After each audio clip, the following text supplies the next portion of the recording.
கேட்டா என் வீட்டு வாரிசு அப்படின்னு சொல்லுவாங்க. வாரிசா? அப்ப நாங்களாம் என்னது பூரிசாவா இருக்கோம்? பொம்பளை பிள்ளை பெற்றாலும் வாரிசுன்னு நினைக்கணும், ஆம்பளை பிள்ளை பெற்றாலும் வாரிசுன்னு நினைக்கணும்.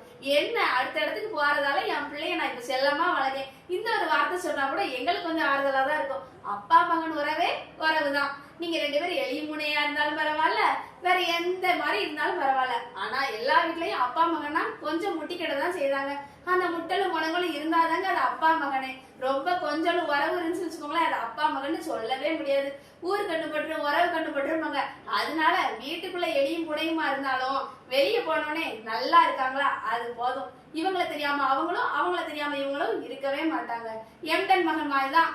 ஈரலை சாப்பிடறாம எனக்கு பிடிக்காதுங்க. பிடிக்காதுன்னு தெரிஞ்சு அவன் ஊட்ட போவான். எதுக்காண்டி? தம்மாவே நல்லா ஸ்ட்ரென்த்தா வளரணுங்கிறதுக்காண்டி. அதே மாதிரிதான் எல்லா வீட்லயும் நம்ம கஷ்டப்பட்டாலும் பரவாயில்ல, நம்ம பெத்தது கஷ்டப்படக்கூடாது. இதே மாதிரிதான் உங்க அப்பா உன்னை நினைச்சு வளர்த்திருப்பான் அப்படின்னு நம்ம சொன்னோம்னா அவங்களுக்கு நம்ம தான் இல்லையா தெரியும். அதனால எல்லா அப்பாவும் சரி கஷ்டப்படுறது தன்னோட பிள்ளைங்களுக்காண்டிதான். அப்பா மகன்க வரவே பொண்ணுக்கு எப்படி அப்பா பிடிக்குமோ அதே மாதிரி பையனுக்கும் அப்பா ரொம்ப பிடிக்கும். மிகப்பெரிய அழகான உறவே அப்பாவும் பையனும் தான். எப்பயுமே நல்லா இருக்கணும் இந்த உறவு. நல்லா இல்லைன்னா அது நமக்கு நல்லா இருக்காது. அதனால அப்பா பையன்